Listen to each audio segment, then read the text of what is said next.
అదే RTV app వార్తల్ని క్షణాల్లో చదివే అవకాశం ఉంటుంది. ఒక న్యూస్ పేపర్, ఒక టెలివిజన్ ఛానల్ మీ చేతుల్లో ఎప్పుడూ ఉంటాయి.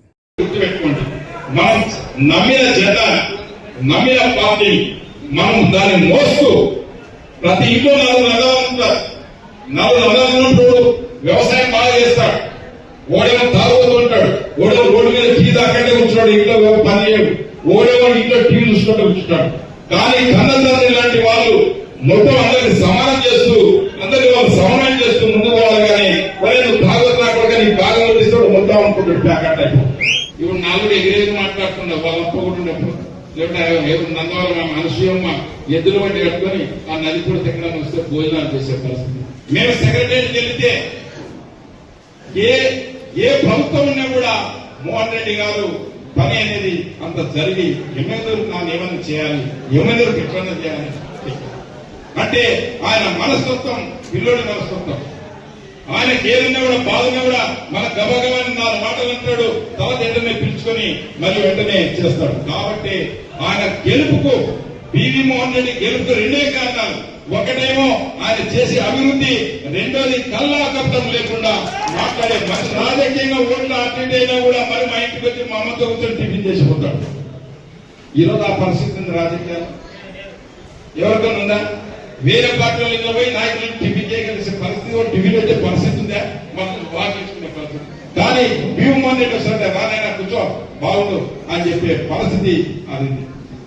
ఆ వారసత్వాన్ని పుచ్చుకొని వచ్చినటువంటి డాక్టర్ జైనాక్షరెడ్డి కూడా మంచి మళ్ళీ ప్రజలకు దగ్గర ఈరోజు అందరినీ కవర్ చేసుకుని అందరినీ ముచ్చగించి మాట్లాడేవారని వివి మోహన్ రెడ్డి గారి రాజకీయము ఆ రోజున 30 ఏళ్ల క్రితం రాజకీయాలకు తగ్గట్టు వివి మోహన్ రెడ్డి గారు ఉన్నారు. ఈ రోజున రాజకీయాలకు జయనాగేశ్వరరెడ్డి గారు ఎంపీ గారు ఉన్నారు. ఎంపీ గారిని బస్తిపాటి కురుమ నాగరాజు గారిని ఎంపీగా డిక్లేర్ చేస్తే పక్కింటోడు కూడా తెలియదు. అట్లాంటి ఎంపీకి ఎట్లా కనిపిస్తారు అని మాట్లాడారు ఆ రోజు.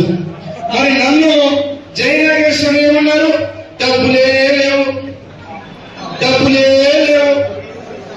ఏ రకంగా తెలుస్తాడు జయనాగేశ్వర రెడ్డి? అసలు ఏమీ లేదు అని ఆ రోజు మాట్లాడేప్పుడు మా దేవమ్మ చెప్తా ఉంది. ఇప్పుడు చాలా మంది ఏమంటున్నారు? తోసుకొని వస్తున్నారు మా దగ్గరికి. కానీ ఎంత తోసుకొచ్చినా, ఎంత జనమైనా నేను నా పివి మోహన్ రెడ్డి రక్తం తినాలో, ఎందుకంటే లక్ష్యాలు పార్టీ కోసము ఎలక్షన్ రోజు రాత్రి ఏ వ్యక్తి ఎంత కష్టాలు పడ్డారో కూడా చదువుకున్న డాక్టర్ని కాబట్టి నాకు గుర్తెక్కుతుంది. నువ్వు మారాలా? మీ తండ్రి గారి రాజకీయంతో పాటు కలుపుకునేదే కాకుండా ఎక్కడెక్కడైతే దొంగలు ఉన్నారో ఆ దొంగల గురించి చెప్తున్నా తప్ప ఆ దొంగల గురించి చెప్తున్నా. ఎందుకంటే కూటమి అభ్యర్థిగా నన్ను ప్రకటించిన తర్వాత కూడా ఇంకా మీరు డ్రామాలు ఆడారంటే జయనాగేశ్వరుని పక్కన పెట్టండి, కూటమి అభ్యర్థిగా కూడా మీరు డ్రామాలు ఆడారంటే ఈ పార్టీ గొంతు కూడా పోసే పరిస్థితికి మీరు వచ్చినారు. కాబట్టి అటువంటి వ్యక్తులు క్షమించే ప్రసక్తే లేదు. మీరు ఏం చేస్తారంటే మంచి పార్టీ ముసుగులో పార్టీకి క్యాన్సర్ లాగా వ్యాప్తి చెందితే డాక్టర్ గా నాకు తెలిసిన వైద్యం ఏంటంటే శరీరానికి క్యాన్సర్ వచ్చారు కదా, ఎక్కడ ఏ భాగానికి క్యాన్సర్ వస్తుంది కత్తిరియకపోతే వైసీపీ నాయకులతో బావలు బామ్మర్దులు బంధువులు నేను బయలంటే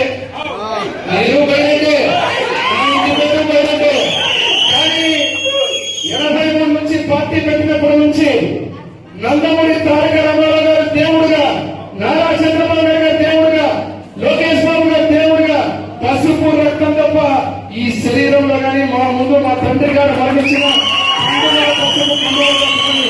పార్టీ మారినటువంటి పార్టీ అంటే దైవంగా నిబద్ధత వ్యక్తి ఆ కుటుంబం నుంచి వచ్చిన వాడిని. మరి ఈ రోజు నేను ఒకటే చెప్తున్నా విజ్ఞప్తి, చాలా మంది ఇంకా నిక్కచ్చిగా నిబద్ధతగా ఉన్నారు. కానీ కొంతమంది ఇంకా అక్కడక్కడ ఇంకా ఆయన నా బావమది, ఈయన నా బావ, ఆయన నా అల్లుడు అని చెప్పి ఏదైనా ఉంటే పెళ్లిళ్ళకి చావులకి నో ప్రాబ్లం. పార్టీకి సంబంధించినంత వరకు మన కార్యకర్తకి ఇబ్బంది వచ్చేటువంటి ఆ బంధుత్వాలు పెట్టుకుంటున్నంత తస్మాత్ జాగ్రత్త. కష్టపడే ముసుగులో కావాలంటే నమ్మడానికి పాత జగన్మోహన్ కావాలి.